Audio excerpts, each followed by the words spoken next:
12th का history का chapter number 4 पढ़ा, जिसमें हम लोग क्या पढ़ रहे थे, what is the name of chapter, क्या नाम था चैप्टर का, विचार विचार और विश्वास। तो लास्ट टॉपिक था इसमें हम लोग देख रहे थे कि जो बौद्धिज्म के बारे में, कि जो बौद्ध में जो गजलक्ष्मी थी, गजलक्ष्मी कौन थी, तो गजलक्ष्मी वो थी जो एक आपको एक फिगर देखने को मिलेगा आपकी बुक में, जिसमें कमल दल और हाथियों के बीच में एक महिला की मूर्ति है। कमल दल मतलब कि बहुत सारे कमलों के समूह में एक महिला की मूर्ति है, जो क्या करती है, जो ये हाथों जो ये क्या करती है, हाथियां है ना, वो क्या करती है, जल छिड़क रही है। जो हाथियां जल छिड़क रही है, तो कुछ लोग का मानना है कि ये बौद्ध जी की कौन है, माता। बौद्ध जी का माता का नाम क्या था, महामाया। लेकिन दूसरे जो हिस्टोरियंस है, इतिहासकार है, वो बताते हैं कि ये लोकप्रिय देवी है जो गजलक्ष्मी है।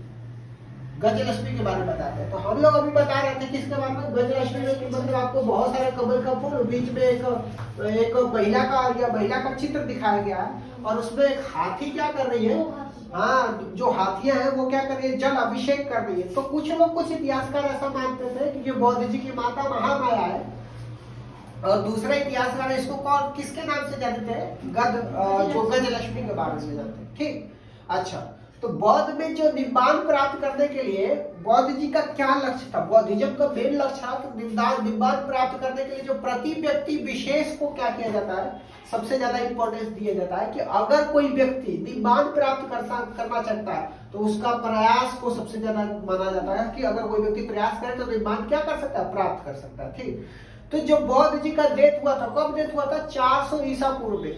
तो बौद्ध जी के डेथ के बाद बौद्ध को 2 भागों में डिवाइड कर देते हैं। कितनी भागों में, 2 भागों में। एक तो हो जाता है आपका महायान, और दूसरा क्या होता है, हीनयान।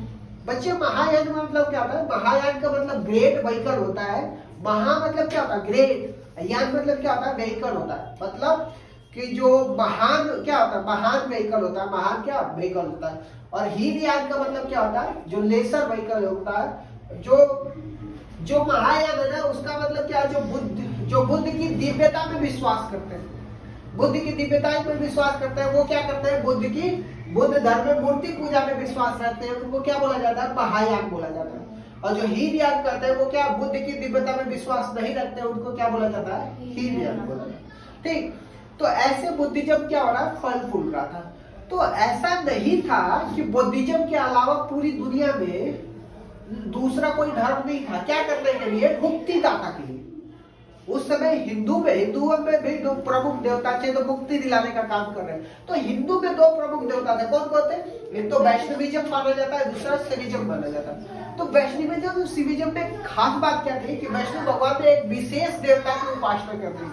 तो वैष्णविज्म, शैविज्म, बुद्धिज्म में कोई विशेष देवता को पूजा किया जाता था नहीं, लेकिन वैष्णविज्म और शैविज्म में क्या, किसी विशेष देवता की पूजा किया जाता है। तो वैष्णविज्म में क्या हो जाता है कि जो विष्णु भगवान के बीच में उपासना और प्रेम का क्या किया जाता है, समर्पण दिखाया जाता है। शैविज्म में क्या, शिव भगवान के बीच में उपासना और प्रेम के बीच में समर्पण को दिखाया जाता है, तो उसको वैष्णविज्म और शैविज्म बोला जाता है। अच्छा, तो वैष्णविज्म और शैविज्म के बारे में 2 इंपॉर्टेंट जो अंतर है वो बताता है कि जो विष्णु भगवान के जो अवतार होते थे ना, विष्णु भगवान के बहुत सारे अवतार माने जाते थे। कौन से आपके कृष्ण का अवतार माना जाता था, राम के अवतार, इनके अवतार की पूजा किया जाता था वैष्णविज्म में। लेकिन जो शैविज्म में क्या है, तो शैविज्म में शिव के प्रतीक की पूजा किया जाता था। शिव के प्रतीक क्या होता था, हाँ, शिव की प्रतीक जो लिंग होती थी, शिवलिंग होती थी, उसकी पूजा किया जाता था। ठीक, तो ये हो गया। तो अलग अलग जगहों में, जैसे आपको बौद्धिज्म में मूर्तियों का बताया गया होगा कि मूर्ति बनाने का प्रक्रिया चल रहा था, वैसे ही इसमें जो हिंदुइज्म में मूर्ति बनाने का, मंदिर बनाने का सिस्टम चला रहा था। तो उस समय जो मंदिर का आकार कैसा होता था, तो मंदिर का आकार पहले 4 क्या होता था, चौकोर होता था। जो चौकोर होता था उसको क्या बोलते थे, उसको गर्भगृह बोलते थे। क्या बोलते थे, गर्भगृह बोलते थे।